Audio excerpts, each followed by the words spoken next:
Hello and welcome to the All of God's Daughters channel. This is episode 8 in the Preparing for Marriage series. Before we start, I would like to read Proverbs 31:10-11. Who can find a virtuous woman? For her price is far above rubies. The heart of her husband doth safely trust in her, so that he shall have no need of spoil. Before we get married, we should start thinking about the roles of a husband and a wife, and also how we expect our husbands to fulfill this role and how we expect ourselves to fulfill the roles that we think we should have or be in once we get married. And I'd like to focus on the phrase, he shall have no need of spoil. Now, spoil is a word that is often also used in the context of war, and it is referring to the profits or the stuff that was gained after the battle. So many times they took the enemy's stuff after they defeated them.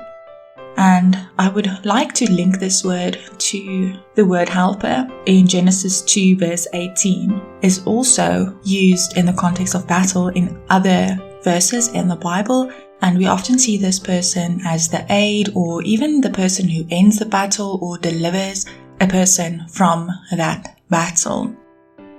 Now, if we think of no need of spoil, another way to look at that is no lack of gain. So we can think about this as a financial status, not necessarily in the sense that we have it today where you have to be filthy rich to be seen as a success, but basically being able to survive and at times to thrive. This woman was somebody who helped her husband manage their estate. So this can be monetary and capital resources. So not just his finances, funds, the physical amount of money he has, but also what he has, like his stuff, basically. This woman builds the estate with him. This is a joint effort. Now I have to admit that what I'm about to say is difficult for me to talk about. And the reason for this is because we have a widespread cultural movement and teachings, especially some teachings that started as far back as the 60s, that had a big influence on the perception of the roles of men and women, especially when it came to finances. So here's the big question. Should a woman participate in generating an income for the family? Some Christians take one verse of the Bible, Titus 2 verse 5, and claim that women should be keepers, or in other translations, workers at home. And then they limit the woman to only that. And yes, the verse does refer to a woman who looks after her house or her home. But what we have to ask is, does this limit her to only participate in matters that are related to homemaking? And to answer that, we have to turn to Proverbs 31, and I really encourage every woman to carefully study the activities of the virtuous woman. And once we do that, it becomes very clear that this woman is both active in affairs related to homemaking and she's generating income for the family. But we have to be careful. Like all other things, we have to prioritize and we have to ask ourselves, what type of activities can I allow that still enables me to get to all my responsibilities? So chances are this woman will not be as income driven as her husband, simply because she also has the responsibility of looking after the house. But then of course we have a balance here where the husband is not supposed to just skip out on responsibilities as a father or not participate in what happens in the house or never make food or never help out. That generally isn't healthy for the husband, or then once children enter the family, that's not healthy for the children either. There are unfortunate teachings that we should not aim to be this kind of woman because it simply isn't possible. And I have heard women say this and I was really surprised because we have a problem. If we can disregard a certain criteria, or we can say, no, not this one, or just take it out for what it takes to become a virtuous woman, just because it seems difficult, then where does this stop? So if another woman decides that the verse that says she does good to her husband all the days of her life seems too difficult, so she's going to take that one out and not do that one or not focus on it. Now, I'm not saying that we should get all of this 100% right all the time, but we should aim towards that at least. Try then, but when we disregard it and we say we shouldn't even try because it's too difficult, then we are taking out one of the elements that will help us become virtuous, and we are in effect not truly being virtuous. So from a biblical perspective, a woman should not stop all economic activities the moment she gets married. And unfortunately, there are another popular teaching, and I also think this one dates back to the 60s or the 70s, that women only have to work for 20 years. In other words, raise children. And sadly, very often, many of these women who claim to be working at home or raising the children end up taking their children to school and escaping that responsibility. And we even have a lot of literature and sermons and just teachings on how to help women not waste time at home or not watch TV all day, or just time management problems that she gets because she just has too much time on her hands. And now they teach that this woman basically leaves the entire financial existence of their family completely to her husband. And we also have people trying to teach this as the biblical model, but we simply don't find this principle in the Bible. And yes, a man should work to provide for his family, but it never says that he should have no help from his helper as he does it. This doesn't mean that the husband should never work. That's not the truth either. We should be very careful to jump to extremes.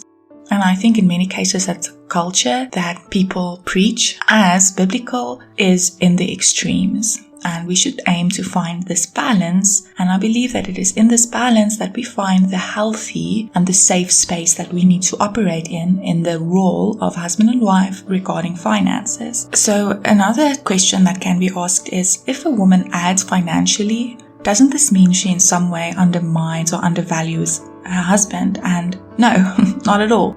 Once again, we only need to turn to Proverbs 31 to see that this woman's husband was a very respected man and that this woman was also respected.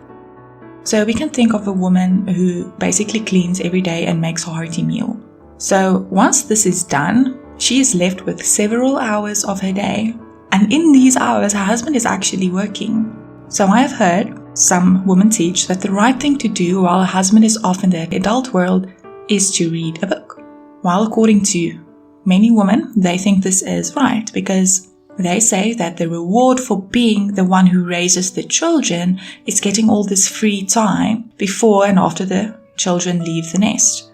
And of course, we have another problem here where this woman or these women would boast that their husbands never have to help with the children. That just isn't healthy for either the father or the children, so I can't see how this is right from a biblical perspective, nor is it right from a practical perspective. The evidence that we have on what works and what doesn't actually points towards this not being the healthiest way to go about parenting.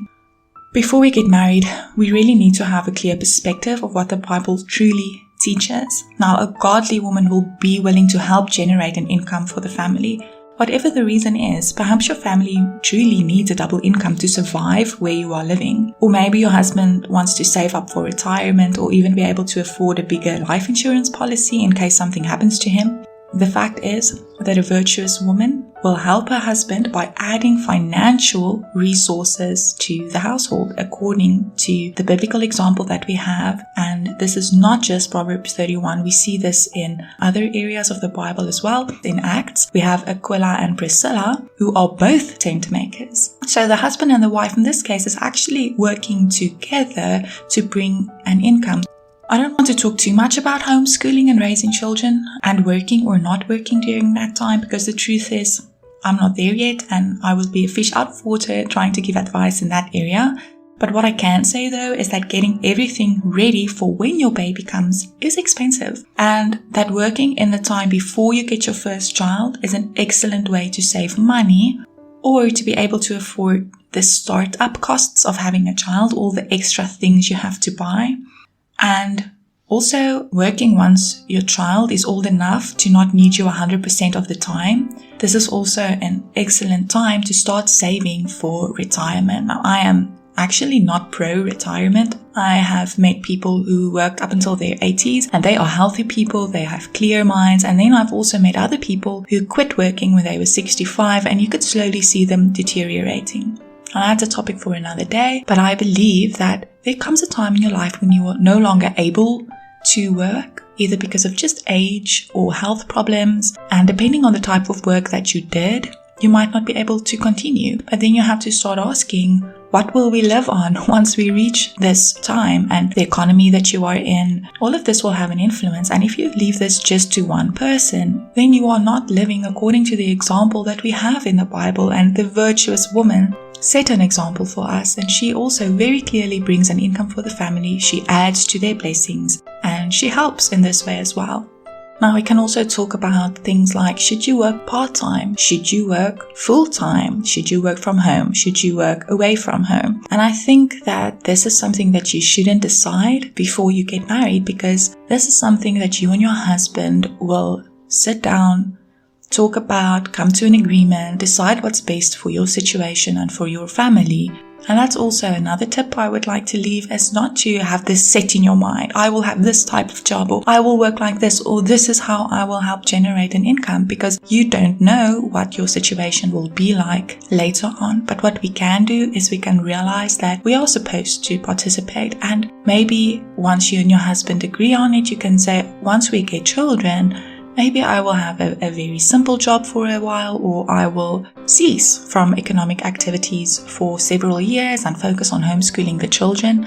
Some people don't have the skill sets or the ability to homeschool their children, and I think that we should be very careful to draw lines in the sand and say, this is what the Bible says, this is how it should work, this is the only method that works, because we simply don't find that in the Bible. But what we do find is a hard-working woman who takes responsibility for her household. That includes the runnings of her household, the maintenance of what happens in the house, and then also adding financially, helping her husband increase their estate and manage their estate. If this video was helpful to you, or if you have comments or questions, please leave a comment in the space below, and like and subscribe if you'd like to hear more.